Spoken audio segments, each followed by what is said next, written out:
It was well past midnight when Ethan Miller, one of the city's most successful millionaires, returned home from a late business meeting.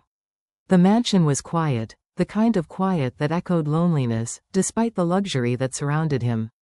As he walked toward the kitchen to pour himself a glass of water, he heard a faint noise, the soft clinking of utensils, almost like someone was trying not to be heard. Curiosity replaced his fatigue. He moved silently, the dim golden light of the hallway spilling into the kitchen. That's when he saw her, Maria, his maid, crouched beside the counter, eating leftovers straight from a container with trembling hands. Her eyes widened in horror the moment she noticed him standing there. The spoon froze mid-air. For a second, the world stopped moving. The billionaire in his tailored suit, and the trembling woman clutching a piece of bread like it was the most precious thing in the world. He didn't say a word at first. Maria stammered, trying to explain, I'm sorry, sir.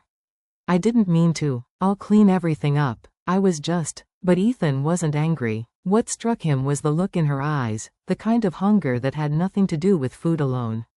The kind born of struggle, exhaustion, and humiliation. Maria, he said softly, when was the last time you had a proper meal? She lowered her gaze, shame flooding her face. It's nothing, sir. I send my salary home, to my children. I eat later, sometimes there are leftovers. Her voice broke. Sometimes not. And just like that, the man who had spent his entire life chasing numbers, investments, and deals, felt something shift inside him. A deep ache he couldn't explain. The next morning, Ethan couldn't focus. Her words echoed in his head while he stared blankly at his coffee. Maria moved quietly around the house as usual, sweeping floors, cleaning counters, pretending as if nothing had happened. But every time she passed, Ethan noticed the dark circles under her eyes, the worn-out shoes, the thin wrists. Later that day, he called her gently to the sitting room.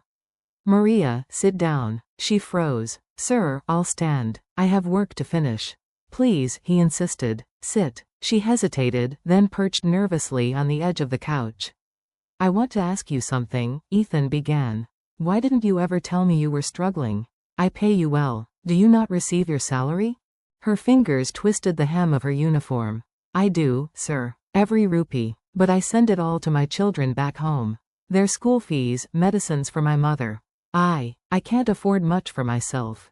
Food here is enough. Ethan's throat tightened. Enough? You call leftovers enough? Tears filled her eyes. When you've known hunger, sir, even a few scraps are a blessing.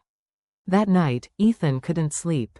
He looked around his lavish home, marble floors, crystal chandeliers, imported wines, and a dining table that could feed 20 people. Yet the person who kept this house spotless went to bed hungry. The thought burned his heart like fire. Days passed, but something had changed in Ethan. He began noticing things differently, not just Maria, but others around him too. The driver who always smiled but never asked for a raise. The gardener who worked through the rain. The cook who sent food home for his sick wife. It dawned on him how disconnected he'd become from real life, from human struggle, from empathy. One evening, he asked Maria to join him at the dinner table. She refused, horrified at the idea. Sir, please, that's not proper. It's dinner, he said gently. And you're eating with me. No discussion. She sat stiffly, her hands trembling as he served her food himself. Tears spilled down her cheeks as she took the first bite. No one has ever done this for me before. Ethan smiled faintly. Then tonight is a start. That night, as they talked, Ethan learned more about her life than he ever expected. Her husband had passed away in an accident. She had 3 children, all studying in a small village school. Every penny she earned went to them. She worked long hours, slept little, and ate whatever was left after everyone else. When she finished her story, Ethan sat quietly for a moment, his chest heavy. Maria, he said finally, your strength humbles me. You remind me of what really matters. A week later, Maria received a letter. It was from Ethan. Inside was not just a message, but a gift, a bank statement showing a large transfer in her name, enough to change her family's life forever. Attached was also a note.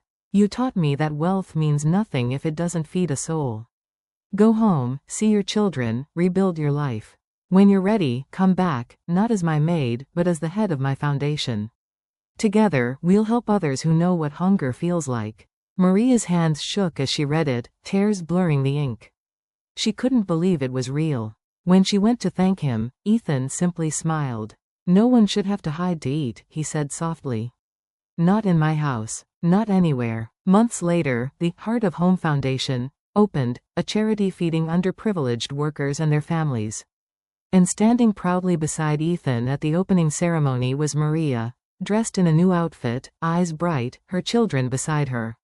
When reporters asked Ethan what inspired the project, he said, "A woman who thought she was invisible reminded me what compassion looks like." And as the cameras flashed, Maria looked up at him with tears of gratitude. For the first time in years, she wasn't just surviving, she was living. Sometimes, it takes a single moment, a quiet act, a glimpse of hidden pain, to change a heart forever. Ethan Miller had found success in wealth, but true richness came the night he found his maid hiding to eat leftovers. Because that night, he didn't just discover hunger. He discovered humanity.